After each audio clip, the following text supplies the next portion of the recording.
कौन सा वाला है? ये मेरे ख्याल से ये हाँ। ठीक है, हाँ। फाइनल है, ये लेते। इस पे लिखिए congrats Sumit, SUMEET। Okay uncle, birthday है क्या? नहीं, बर्थडे नहीं, मेरे बेटे का रिजल्ट आ चुका है, उसे डिस्टिंक्शन मार्क्स मिले हैं इसीलिए। ओह प्रदीप, ये केक निकालो और इस पे लिखो सुमित, SUMEET।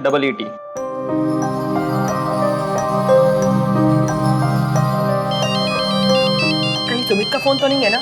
अरे हाँ भाई, उसी का फोन है। ऐसा ना हो कि वो हमसे पहले घर पहुंच जाए। अरे नहीं, ऐसा मत कहो, सारे सरप्राइज पे पानी फिर जाएगा। हेलो पापा। हाँ सुमित बेटे, बोलो कहाँ हो तुम? हाँ जी, मैं रास्ते में हूँ, आप किधर हो? हम भी रास्ते में ही हैं, कुछ 10 या 15 मिनट में पहुंच जाएंगे। वैसे एक सरप्राइज है तुम्हारे लिए। अच्छा, क्या है? नहीं, वो अभी नहीं बताऊंगा, वो सीधा तुम घर पे आओ, वहां पर तुमको दिखाऊंगा। ओके ओके भैया, जल्दी जल्दी आगे से लेफ्ट लो, शॉर्टकट है। थैंक यू अंकल, और हमारी तरफ से भी सुमित को कांग्रेट्स बोलिएगा। Thank you so much, thank you. और ये हेलमेट? गिफ्ट ठीक लिया ना हमने? हाँ, फाउंटेन पेन है, देखते के साथ खुश हो जाएगा वो। अच्छा नीलम, कुछ खाने के लिए पैक करवाना है? नहीं, कोई जरूरत नहीं है। आज मैंने सारा खाना सुमित के पसंद का बनाया है, छोले, पराठे, पूरी। फिर बाहर से पैक कराने की क्या जरूरत है? हाँ। अरे क्या सोचने लग गए? नीलम यार, बड़ा अच्छा लग रहा है, मेरी लाख कोशिशों के बावजूद भी मुझे कभी डिस्ट्रैक्शन नहीं मिला। और ये सुमित, अरे भाई, मुझ पे गया है। सो तो है, देख लेना, एक दिन वो कुछ कर दिखाएगा वो।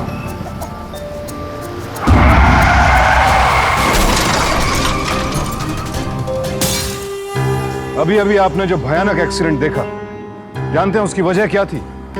ड्रंक ड्राइविंग, यानी शराब के नशे में गाड़ी चलाना। और इस खतरनाक जुर्म की सजा क्या है? 2000 रुपए। जी हाँ, आपकी और हमारी जान की कीमत 2000 रुपए ही है, बस।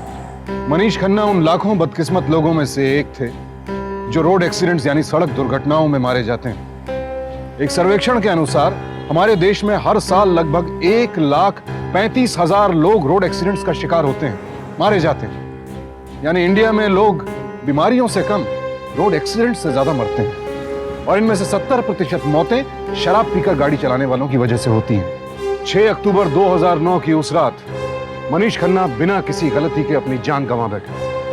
उनकी पत्नी नीलम उस रात बच तो गई, लेकिन आज वो पूरी तरह से पैरालाइज्ड है। मगर यह कहानी यहां खत्म नहीं होती, बल्कि यहां से शुरू होती है एक कहानी, एक जद्दोजहद, एक लड़ाई सुमित के साथ। जी हां, वही सुमित जिसके पापा अपना वादा पूरा नहीं कर पाए।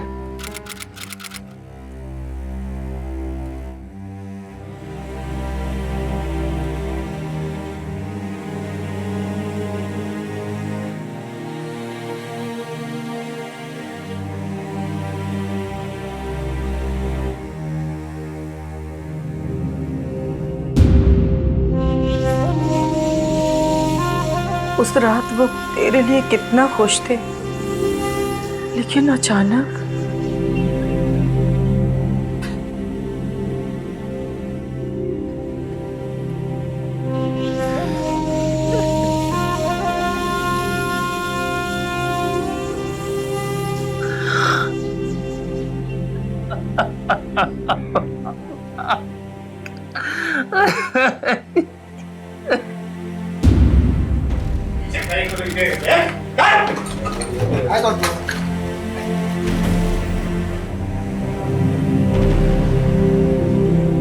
सर, मैं सुमित खन्ना, उस दिन रोड एक्सीडेंट में पापा को। हाँ बैठो। हमने उस ड्राइवर को पकड़ लिया है जिसके कार से तुम्हारे पापा टकराए हुए थे। राधे मिश्रा है उसका नाम। वो काफी नशे में था और उसकी गाड़ी आउट ऑफ कंट्रोल हो गई और उसने अपनी गलती मान ली, और 3 लोगों ने उसे पहचान भी लिया है, वो वहां मौजूद थे।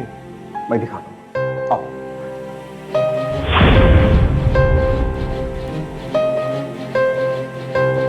वहाँ काफी अंधेरा था, हम लोग मोटरसाइकिल से कहीं जा रहे थे कि अचानक एक जोर से आवाज आई। मुड़ के देखा तो एक कार ने स्कूटर को टक्कर मारा। हमने उस आदमी को देखा, वो ड्राइवर सीट पे था, काफी नशे में था। मैं जोर से भागा बाइक से उतर कर, लेकिन वहाँ तुम्हारी माँ पूरी तरीके से बेहोश हो चुकी थी, लेकिन वो ड्राइवर अपनी गाड़ी लेके भाग चुका था। जाते जाते लेकिन मैंने उसका चेहरा जरूर पहचान लिया। सुमित, देखो केस तो सीधा सा है, गुनहगार ने तो गलती मान ली है, अब तो तहकीकात की कोई जरूरत नहीं है। देखो बेटा, अब तुम्हारे पिताजी को तो हम तो ला नहीं सकते, लेकिन एक कर सकते हैं, जिसके कारण ये हुआ है ना, वो बच नहीं पाया। वो इधर है। हो रहा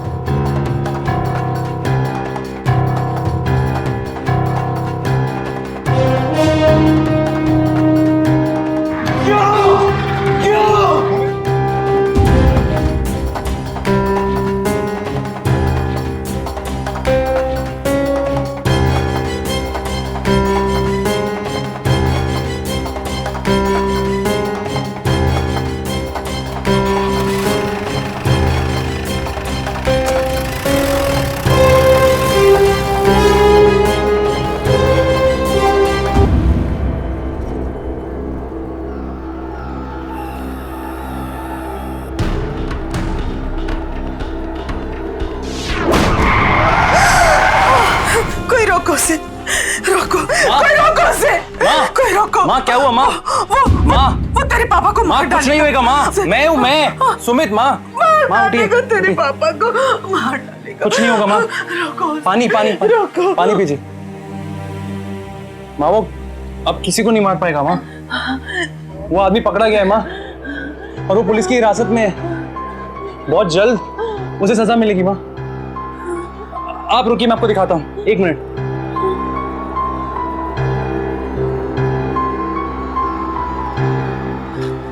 ये देखिए। मेरा चश्मा दे बेटा। जी एक।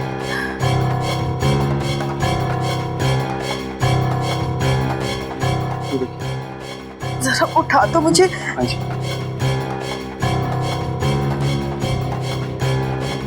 ये देखिए माँ, यही वो आदमी है।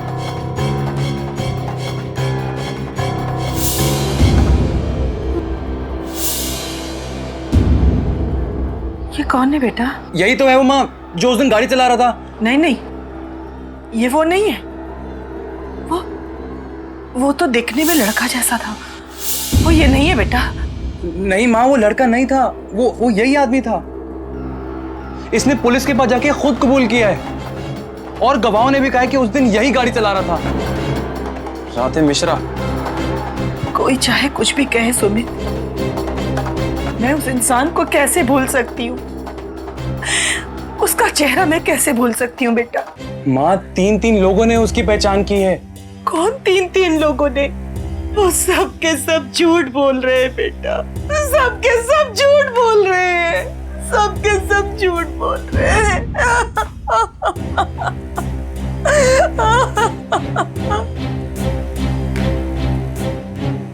पुलिस के लिए अब इस मामले में कोई गुत्थी नहीं बची थी। उस रात वहां एक एक्सीडेंट हुआ था, सच है। एक मुजरिम ने अपना जुर्म कबूल किया, यह भी सच है। कई लोग उसके गवाह बने, बिल्कुल सच है। लेकिन नीलम खन्ना को यह सच मंजूर नहीं था। नीलम, जो कि उस रात मौका वारदात पर मौजूद थी, नीलम जिन्होंने अपने पति की मौत को और उस ड्राइवर को सबसे नजदीक से देखा था, उनके मुताबिक राधे मिश्रा उस एक्सीडेंट का जिम्मेदार नहीं था। मामला पेचीदा था। सुमित के पास ना तो कोई गवाह था, ना कोई सबूत, लेकिन उसे अपनी मां की बात पर यकीन था, और इसी भरोसे के साथ वो पुलिस स्टेशन चला आया। पर सर मेरी माँ 100% श्योर है सर। तुम्हारी माँ को काफी शौक लगा है, वो काफी कंफ्यूज कर रही है। सर मैं मेरी माँ को जानता हूँ, वो अगर थोड़ा सा भी कंफ्यूज होती है तो इतना जोर देके नहीं बोलती। अरे सामने सामने हस्बैंड की डेथ हुई है ऑन द स्पॉट, तो कैसे देख पाएगी वो ड्राइवर का चेहरा? बुरा मत मानो, ऐसे में किसी की बात का क्या भरोसा। पर दिमाग में ऐसी चोट है कि बेचारी पैरालाइज है। सर मेरी माँ ने उस ड्राइवर का चेहरा देखा है। अरे वो ड्राइवर ने गुनाह कबूल कर लिया है। नहीं सर, वो झूठ बोल रहा है। क्या फायदा है उसका? अरे 3 चश्मदीद गवाह है, इन सबके बयान पर हमने चार्जशीट भी दाखिल कर लिया है। सर मेरी माँ गलत नहीं बोलती। देखो, हमने तुम्हारे पापा के हत्यारे को पकड़ लिया है, चार्जशीट फाइल हो चुकी है, और इससे ज्यादा कुछ हो नहीं सकता। Mumbai drink and drive case के मुख्य अभियुक्त राधे मिश्रा के द्वारा 2000 रुपए का जुर्माना जमा करके उनकी बेल करा दी गई है। गौरतलब की बात तो यह है कि 6 अक्टूबर 2009 की रात राधे मिश्रा के द्वारा उनकी कार से मनीष खन्ना नामक व्यक्ति की मौत हो गई। नहीं, ये वो आदमी नहीं है। ये बेटा, ये वो नहीं है। माँ, मैंने छोड़िए ना। मैंने उसे बहुत अच्छी तरह से देखा था। माँ बेटा बेटा ये अब छोड़िए ये वो माँ। नहीं है, ये वो नहीं है। ऐसा मत करिए नहीं, ये प्लीज। वो- शायद आप मैंने- शौक की वजह से आप कर रहे हैं ऐसे। नहीं, असली कातिल तो कोई और होगा, कोई और होगा। माँ प्लीज, अब इस बारे में बात करने में कोई फायदा नहीं। पापा तो चले गए, पुलिस गवाह सब कह रहे हैं कि वही है, और कुछ नहीं हो सकता। माँ प्लीज। तो क्या तुझे मेरी बातों पे भरोसा नहीं और उन लोगों की बातों पे भरोसा है? बोल बोल ना, बोल बेटा।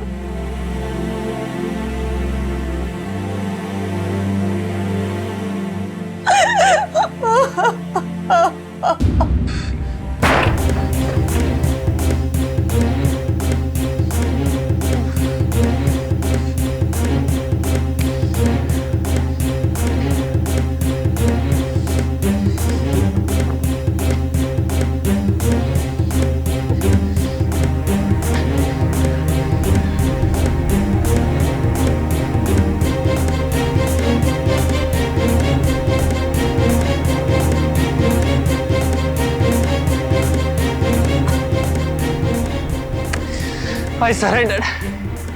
I surrender. सरेंडर? और इतनी जल्दी? अभी गेम ओवर नहीं हुआ और तू इतनी आसानी से हार मान गया। बेटा, सरेंडर कभी नहीं करना, चाहे वो जिंदगी हो या चेस। और क्या करूं? आप ही क्वीन चली और मेरा किंग गया, कुछ प्यादे ही तो बचे हैं। कोई रास्ता नहीं है। खेलो तो लास्ट तक। कभी ऐसा नहीं होता है कि रास्ता ही ना हो। दिमाग ठंडा कर, कभी कभी एक प्यादा भी बादशाह को खा जाता है। बस सही से रास्ता ढूंढने की जरूरत है।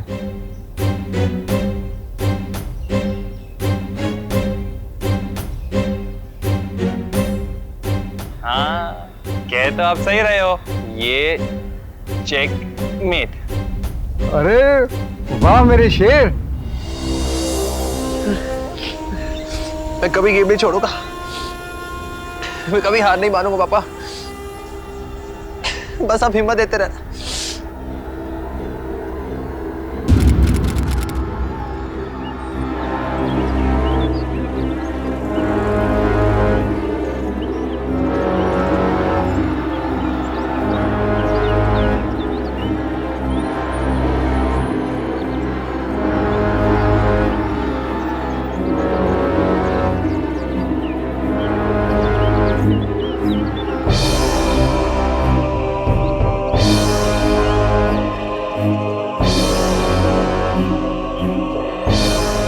क्या है बे? तुम्हारे पीछे पीछे क्या आ रहा है? मुझे सच जानना है।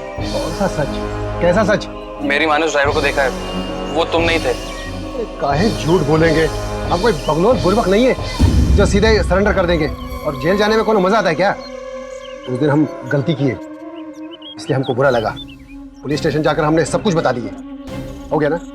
अब जाओ, सुबह सुबह दिमाग का लंका लगा दिए। राधे जी, मुझे और किसी का नहीं पता, पर मेरी माँ कभी झूठ नहीं बोलती। अरे उस एक्सीडेंट में हमारा घर बर्बाद हो गया। आपका भी एक परिवार है ना, एक बार खुद पर लेके देखो। देखो भैया, क्या सच है और क्या झूठ है मुझे नहीं पता। अब जाओ यार।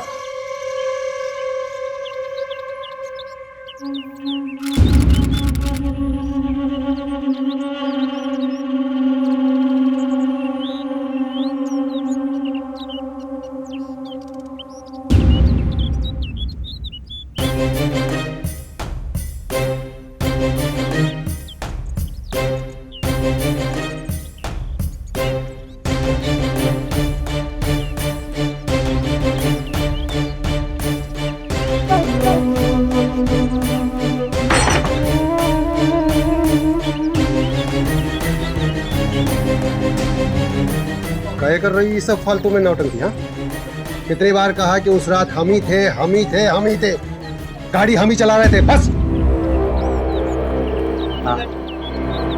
आप नहीं थे। मैं खोज लूंगा उसे, चाहे जो भी हो। अगले कई महीने सुमित ने राधे का हर कदम पीछा किया। दिन रात जरूरी बातें लिखता रहा। राधे कहां जा रहा है, किससे मिल रहा है, सब पर उसकी नजर थी। अब उसकी जिंदगी में बस एक ही मकसद था, अपने पिता के असली कातिल तक पहुंचना।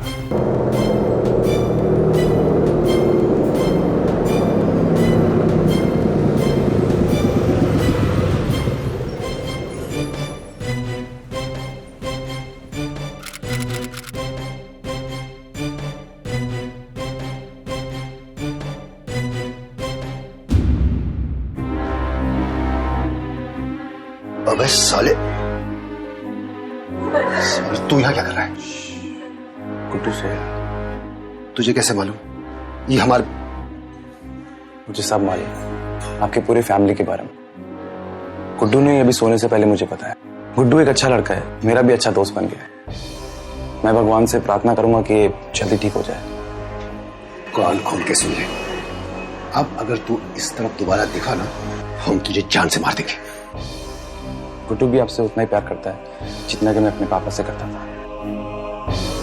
तुम क्या सोच रहे हैं हम तुम्हारी बातों में आकर पिघल जाएंगे? मैंने कहा ना, उस दिन गाड़ी मैं चला रहा था बस। Hospital admission 15,000, x-ray, ultrasound, blood test, angiography 42,000, doctor की फीस 17,000 और ऑपरेशन का 1 लाख। इतनी सी पगार में आपने इतनी सारी फीस कैसे पे की?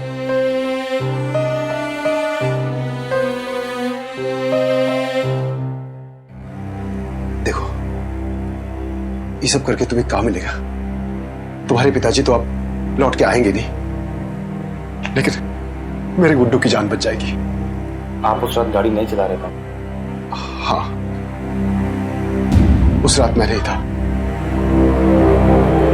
लेकिन अब तो हम कबूल कर चुके हैं और कोर्ट का ऑर्डर आने पर मुझे 6 महीने के लिए जेल भी हो जाएगी। किसकी वजह से? कौन है वो? मुझे नहीं मालूम। सेठ जी जैसे जैसे बोलते गए हमने वैसे ही किया, लेकिन अगर सेठ जी को पता चला, मुझे और मेरे बेटे को जान से मार देंगे।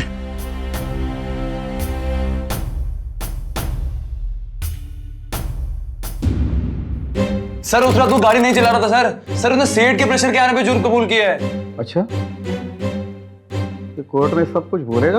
कोर्ट में लगता तो नहीं है सर। सर वो बहुत डरा हुआ है, उसे लगता है कि उसका सेठ उसके बेटे को मार देगा। झूठ बोल रहा है साला, क्या बहाना है? सेठ मारो? अरे ये मुंबई है, कोई जंगल राज नहीं है जब चाहे किसी को मरवा दे। अरे बहाने बना रहा है वो जेल जाने से बचने के लिए। नहीं सर, मुझे नहीं लगता वो झूठ बोल रहा है सर। देखो, ये क्रिमिनल लोग हैं, तुम इस बात से दूर रहो। सर पर केस का क्या होगा? अब क्या फांसी लगवा दे? जो होना था सो हो गया, अब ये केस क्लोज हुआ है। सर एक बार फिर से इन्वेस्टिगेशन। अरे ये एक ही केस है क्या? अरे इसी के वास्ते क्या सरकार पगार देती है? लेकिन सर। अरे बाबा, तुम्हारे भेजे में एक बात समझ में नहीं आती है, जो होना था वो हो गया। ये देखो, FIR, कन्फेक्शन, गवाह, एक आदमी का कन्फेक्शन है ये। उसने गलती भी मान ली है। हाँ? 2 महीने और बीत गए, लेकिन सुमित ने अपनी कोशिश जारी रखी और एक दिन आखिरकार उसने कार के रजिस्ट्रेशन नंबर से गाड़ी के मालिक का नाम और पता ढूंढ निकाला। जसपाल सिंह, लोखंडवाला, अंधेरी वेस्ट, मुंबई।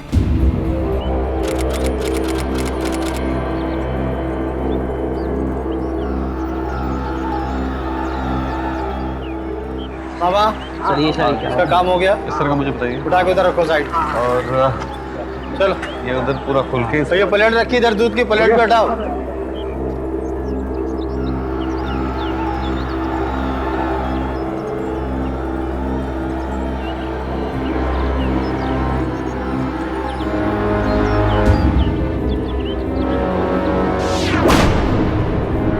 हम लोग मोटरसाइकिल से कहीं जा रहे थे कि अचानक एक जोर सी आवाज आई।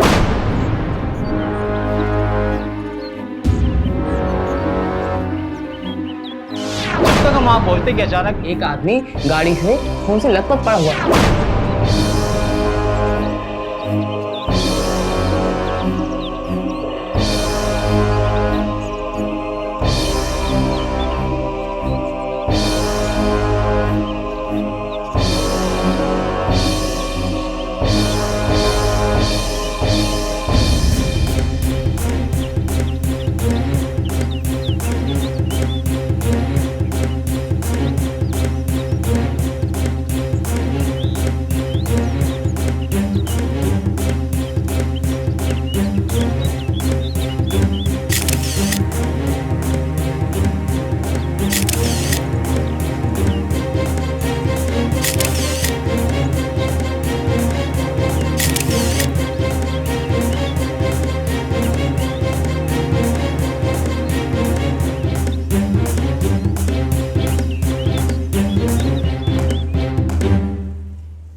सेठ जी वो फोटो ले रहा है सेठ जी। पकड़ो उसे। पकड़ो इसको, आ जाओ, पकड़ो, आओ।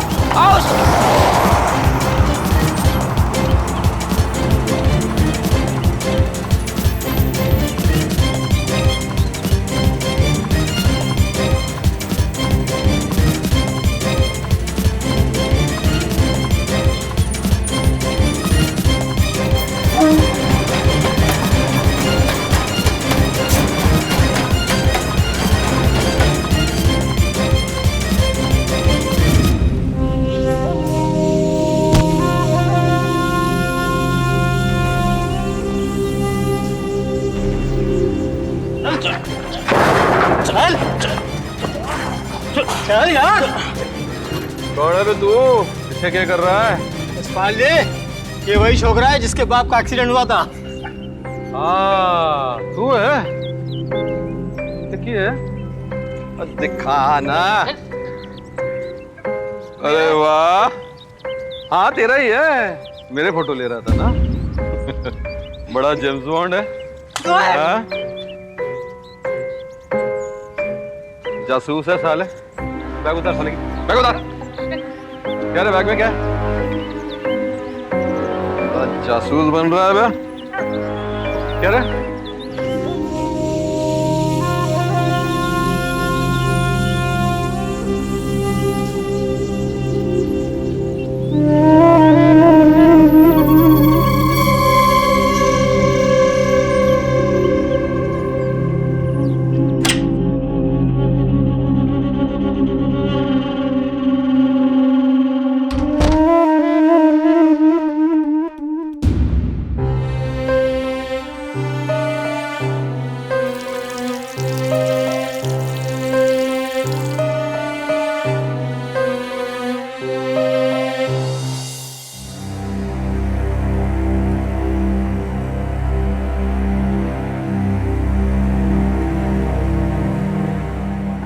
माँ,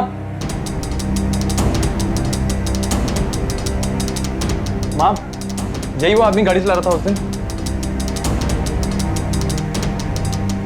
ये उस कार का मालिक है।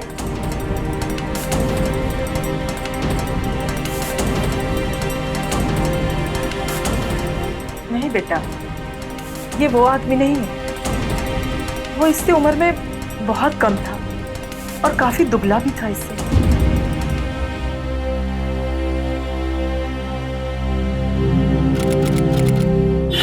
सत श्री अकाल जी। सत श्री अकाल जी, आपसे एक मदद चाहिए थी। हाँ जी, दसो जी। एक्चुअली एक फैमिली के बारे में कुछ पर्सनल बातें करनी थी। असल में वो लोखंड वाली फैमिली ना, जसपाल सिंह जी की, जो बिल्डर हैं, उनकी फैमिली से रिश्ते की बात चल रही है, मेरी बहन की। तो बस यही जानना था कि उनकी फैमिली कैसी है। मेरा मतलब वो लोग कैसे हैं। बहुत चंगी फैमिली से है। उन्हें 3 भाई हैं, परजाई हैं और उन्होंने काफी बच्चे।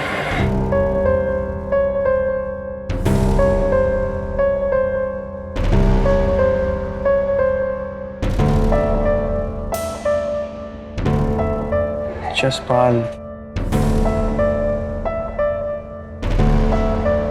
उसके 2 और भाई, जगवीर और सुखवीर।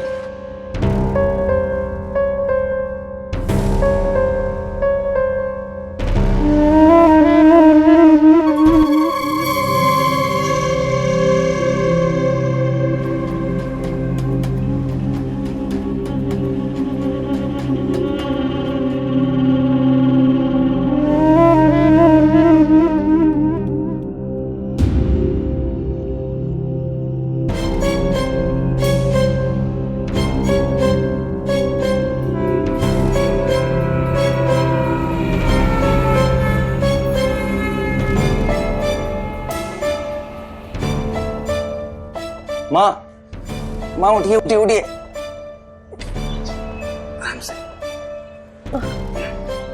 क्या बेटा? माँ, ध्यान से इन फोटोज को देखिएगा। इसमें से कोई है क्या? ये है क्या?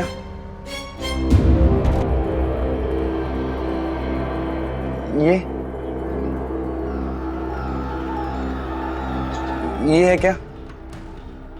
ये भी नहीं। ये? माँ, इसमें से कोई है? नहीं बेटा, ये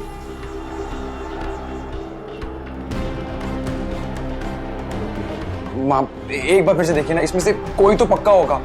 मैंने कहा ना सुमी, इनमें से कोई भी नहीं है बेटा। मैं उस इंसान का चेहरा कैसे भूल सकती? खैर सुमी, तू परेशान मत हो बेटा। तो क्या करूं माँ? दिन रात मैं इसी काम में लगा हुआ हूं। सब कुछ छोड़ दिया माँ मैंने। कुछ समझ नहीं आ रहा माँ मुझे। माँ मुझसे नहीं होगा, मुझसे नहीं होगा। बस थक गया हूं माँ मैं पापा से सॉरी बोल दूं। अरे तू पापा से क्यों सॉरी करेगा? हाँ, तूने क्या किया है? तुझसे जितना हो सकता था उससे कहीं ज्यादा किया है तूने बेटा। चल, तू मेरा अच्छा बच्चा है ना। सॉरी माँ। अरे तू मेरा अच्छा बेटा है ना, दिल छोटा मत कर।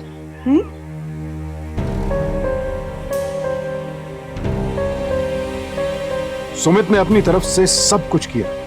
सिंह परिवार के हर सदस्य की फोटोग्राफ नीलम देख चुकी थी, लेकिन किसी का भी चेहरा उस रात के ड्राइवर से नहीं मेल खाता था। सुमित का दिल कह रहा था कि वो कातिल के आसपास पहुंच चुका है, बस उसका चेहरा नहीं देख पा रहा।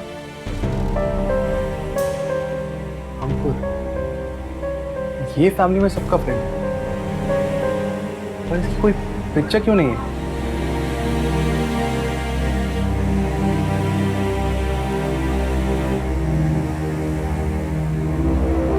सुमित अंकुर के फेसबुक पेज तक पहुंचना चाहता था, पर वो ऐसा कर नहीं पा रहा था क्योंकि वो फेसबुक पर उसका दोस्त नहीं था। सुमित ने अंकुर को फ्रेंड बनने के लिए एक रिक्वेस्ट भेजी और इंतजार करने लगा, और उसकी उम्मीद को तब झटका लगा जब अंकुर ने उसकी रिक्वेस्ट को रिजेक्ट कर दिया।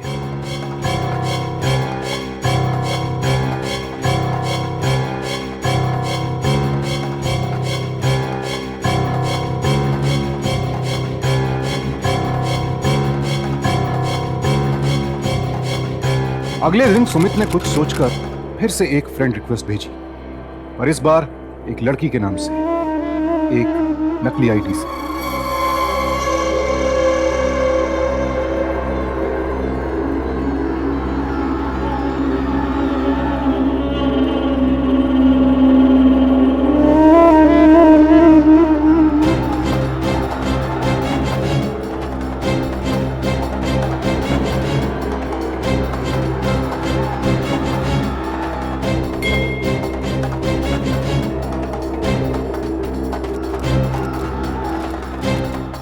नहीं पहचान सकते हैं।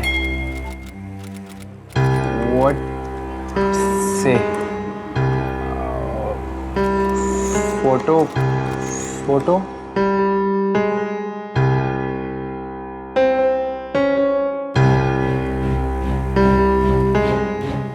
माँ ये वही है ना?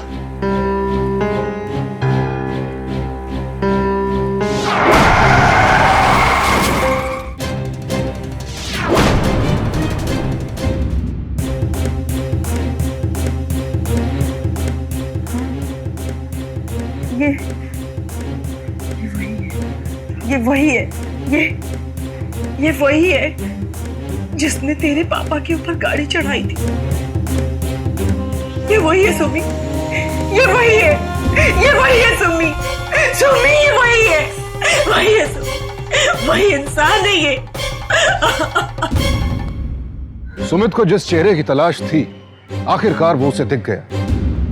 महीनों तक अंधेरे में भटक रहे सुमित को पहली बार रोशनी की एक किरण दिखाई दी। मां ने अंकुर की पहचान कर ली थी, पहला पुख्ता सबूत। लेकिन आगे का रास्ता आसान नहीं था।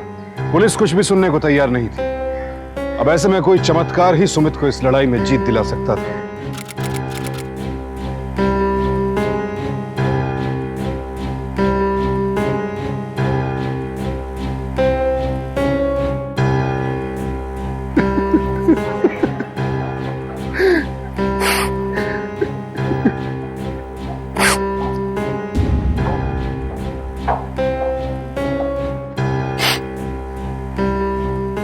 चला गया गुड्डू, गुड्डू चला गया।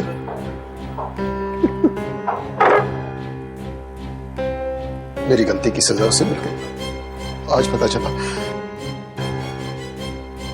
जब कोई अपना जाता है तो कैसा लगता है। इससे अच्छा कौन जान सकता, लेकिन सचमुच मुझे बहुत बुरा लग रहा है गुड्डू के लिए। बहुत बड़ी गलती की हम क्या करती, बेटा भी नहीं रहा और अब हम जेल भी जाएंगे। हमारे परिवार का क्या होगा? अभी भी देर नहीं हुई राधे जी, सच कबूल कर लीजिए आप।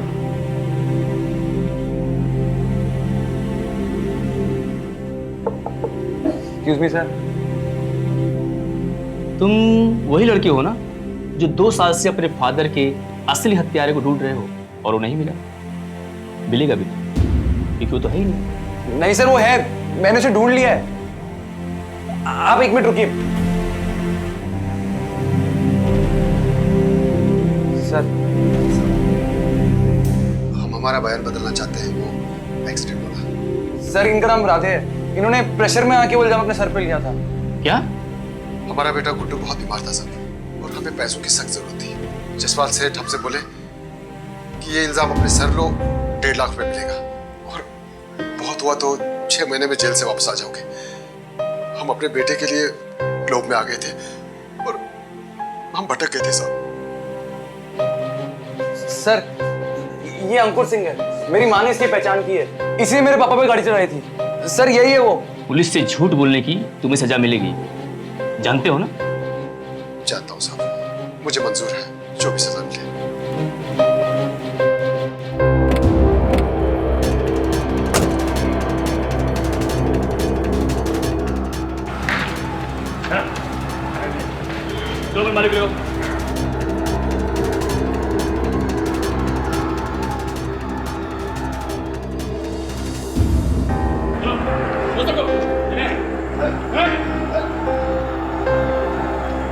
अरे सर, इन्ने बड़े ऑफिसर हो तुम, उस ड्राइवर की बात पर भरोसा कर रहे हो? उसके कहने के मुताबिक मेरे से 1.5 लाख लेके किसी और का जुर्म अपने मत्थे मर दिया। हाँ, तो फिर क्या गारंटी है कि किसी और ने 2 लाख में नहीं खरीदा हो, है कि नहीं? सर झूठ बोल रहा है। This is completely false case. बल्कि मैं साफ शब्दों में ये कहूं कि वो बिल्कुल झूठा है। अंकुर अभी इंडिया में नहीं है और उस दिन भी नहीं था। बेकार की बात है। मिसेस खन्ना इतने शौक में भी अंधेरे में वो कैसे देख सकती हैं किसी को? फर्नांडिस साहब, इस केस में कुछ धरा नहीं है। हम चलते हैं, चलिए। God bless you.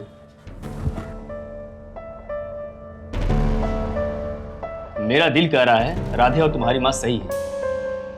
वो तो ही बच गए, लेकिन तुम चिंता मत करो, मैं तुम्हारे साथ हूं। सुमित को एक और धक्का लगा। वो जानता था कि वो असली मुजरिम के बहुत करीब पहुंच चुका है, लेकिन उसे आगे का रास्ता नहीं सूझ रहा था। पर वो हार मानने को तैयार नहीं था। उसे एक तरकीब सूझी। अब वक्त बहुत कम था और उसे अपनी चाल शातिर जसपाल से पहले चलनी थी, क्योंकि अगर जसपाल सिंह को उसकी भनक भी लग जाती तो सुमित की सारी मेहनत बेकार हो जाती। पर सुमित को पता था कि अंकुर अब भी मुंबई में ही है, और उसको फंसाने के लिए सुमित ने एक आखिरी चाल चली।